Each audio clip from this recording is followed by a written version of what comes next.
একটা সঙ্গশ্রী ক্লাব। দেখুন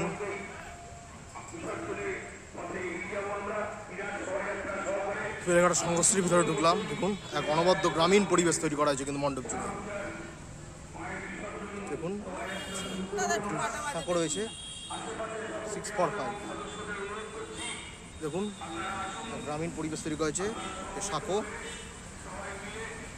দেখতে পাচ্ছেন, এই সাঁকো অতিক্রম করে গ্রামে যেরকম খড়ের পুঁজি ধরে রাখা হয় সেগুলি কিন্তু সব রয়েছে। প্রচুর কলা গাছ সব মণ্ডপের মধ্যে পাওয়া যাচ্ছে। এভাবেই কিন্তু মণ্ডপটা সজ্জিত হয়েছে, এভাবেই ওটা সজ্জিত হয়েছে। দেখুন তুলসী তলা, খুব ভালোভাবে তুলসী তলা সজ্জিত হয়েছে এবং এই সাঁকোর সৌন্দর্যটা দেখুন।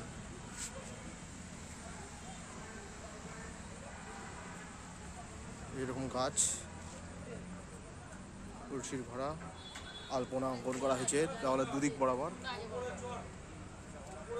এবং দূর থেকে দেখুন ঘরের সৌন্দর্যটা। এবং আরেকবার দেবী প্রতিমাটা দেখিয়ে দিচ্ছি।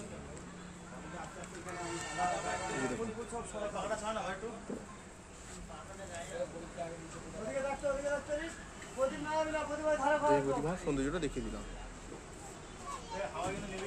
দেখুন দেবী প্রতিমার সৌন্দর্যটা। মণ্ডপ থেকে বেরিয়ে এলাম।